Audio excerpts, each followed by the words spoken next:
উদ্বোধন করা হচ্ছে। বঙ্গ সাহিত্য সংস্কৃতি সম্মেলন রামকৃষ্ণ আঞ্চলিক সমিতি সভার আয়োজন করেছেন, প্রতি বছর এটা করে থাকেন এবং বিভিন্ন সংগঠন বিভিন্ন প্রতিষ্ঠান সমূহ এই অঞ্চলের যারা আছে প্রত্যেকে যোগদান করে এবারে করেছে তার জন্য প্রতিক্রম। এবারে নতুন সংযোজন যেটা হয়েছে রামকৃষ্ণ সার্কেল প্রেস ক্লাব তার সঙ্গে সংযোজিত হয়েছে। পেছনে সহযোগিতা আপনারা দেখতেই পাচ্ছেন, সেখানে ফেরাল টিকিট করা আছে, ফেরাল ওয়াট করা আছে, টিকিট করা আছে, শ্রদ্ধার্ঘ্য নিবেদন করা আছে। এটাও একটা নতুন সংযোজন। তো এটাকে এই যে আন্দোলন যেটা ভাষাভাগ আন্দোলন সর্বত্র ছড়িয়ে পড়ুন, তার চেতনা প্রত্যেকের মাঝে ছড়িয়ে পড়ুন। এই অঞ্চলের যত স্কুল কলেজ থেকে আরম্ভ করে অন্যান্য প্রতিষ্ঠান, কিছু প্রতিষ্ঠান যারা জীবনে কখনো আসেনি, আজকে আমি দেখেছি এখানে যারা জয়েন করেছে। এখন একটা বক্তৃতা প্রতিযোগিতা চলছে, আমি দেখলাম এখানে কদমতলা স্কুল থেকে আরম্ভ করে বিভিন্ন শ্রেণীর বিভিন্ন ধর্ম জাতি কোনো ব্যাপার নেই, সকলে সেখানে যোগদান করতে সুন্দরভাবে বক্তৃতা প্রতিযোগিতা হচ্ছে। মূল কথা হচ্ছে প্রত্যেকটা বিদ্যালয় সমূহে প্রতিষ্ঠান সমূহে একশো যে চেতনা তাকে ছড়িয়ে দিতে তাদের মধ্যে থেকে এইভাবে কুইজ করা হোক, আলোচনা সভা করা হোক, এটা অত্যন্ত মহৎ অনুষ্ঠান। এখানে একটা বিশেষ কথা আগে বলেছি আমি, যেটা এবারে বলতে চাই যে এই 9 মাস হলেই বিভিন্ন আন্দোলনের মাস। শ্রমিক আন্দোলন থেকে শুরু করে 1986 সালে পয়লা মে আন্দোলন, সেই আবার সেই 1919 আবার 21 মে আসছে, 1921 মৌলিক চলা আন্দোলন 103 বছর করতে, সেটা আপনারা সবাই জানেন। সেটার সঙ্গে জড়িত আছে, সম্মিলিত সাংস্কৃতিক মন্ত্রণালয়ের সঙ্গে জড়িত আছে, রামকৃষ্ণ কলেজ প্রেক্ষাগৃহ হবে। অর্থাৎ আমি ভাবি মাঝে মাঝে 19 এবং 21 এই যে বেজুরা নাম্বারগুলো আছে, এটা আমাদের জাতীয় আন্দোলনের জন্য বহন করে।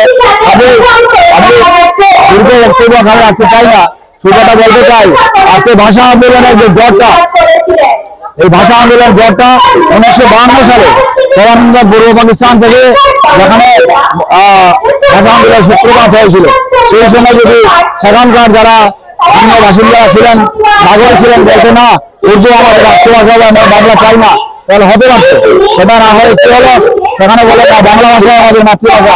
সেই যে আন্দোলনের ঢেউ, সেই আন্দোলনের ঢেউ 1952 সাল থেকে সরে এসে তার প্রতিফলন ঘটলো 1961 সালে।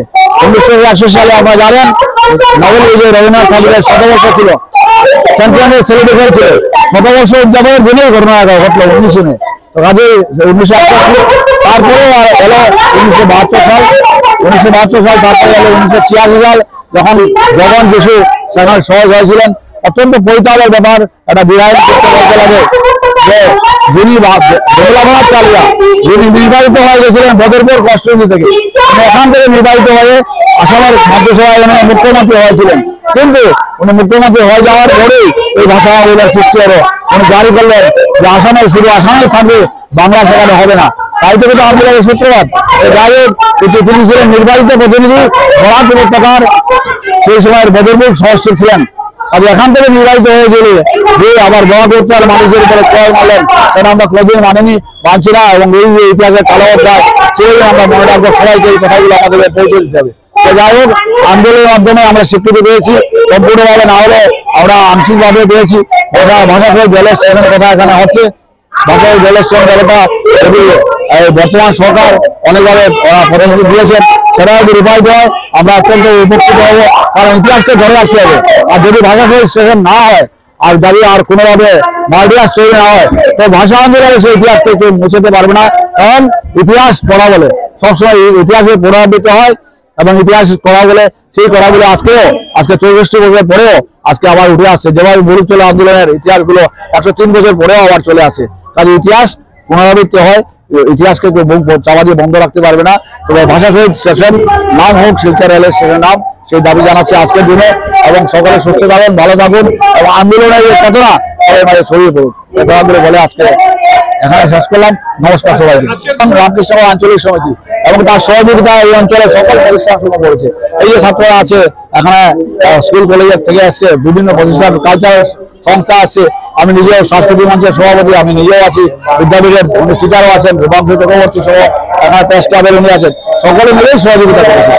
আয়োজনের ডাক দিয়েছে এক সংস্থা, সকলের সহযোগিতায় দিয়ে আজকে এই আন্দোলনটা হচ্ছে বক্তৃতা প্রতিযোগিতা, যেটা হচ্ছে বাচ্চাদের মধ্যে, স্কুলের বাচ্চাদের মধ্যে, এটা একটা ভালো উদ্যোগ।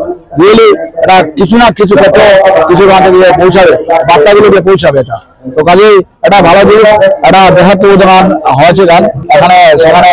আর আলপনা আমরা দেখতে যে আলপনা এখানে একাদশ শহীদের আলপনা দিচ্ছে এরা, খুব সুন্দর ভাবে দিচ্ছে এরা, সেটা একটা প্রতিফলন। এবং সবকিছু মিলিয়ে সকালে প্রভাত শুরু হয়েছিল, এত দুর্যোগপূর্ণ আবহাওয়ার মধ্যে সকাল বেরিয়েছে, দুর্দান্ত হয়েছে। এত দীর্ঘ লাইন আমি তো ভাবতেই পারিনি এই দুর্যোগপূর্ণ আবহাওয়াকে উপেক্ষা করেও এত সুন্দরভাবে হবে। তবে আমরা একটা কথা জানি, দুর্যোগ কখনো চিরস্থায়ী হতে পারে না, দুর্যোগ কখনো চিরস্থায়ী নয়। আর যদি 100 সময় ঝড় আসছিল, ঝড়কে উপেক্ষা করেও, আর যদি রেল স্টেশনে গিয়ে 11 জন শহীদ হতে পারে, তার জন্য এই দুর্যোগকে কেন উপেক্ষা করবে? দুর্যোগকে উপেক্ষা করে বাচ্চা, বসি কাঁচা, শিশু, বৃদ্ধ, আবাল, বৃদ্ধ বণিকা সবাই ঝড় পড়েছে এই মিছিলে। তাই 19-এর যে পথ চলা সম্পূর্ণভাবে সার্থক। নমস্কার।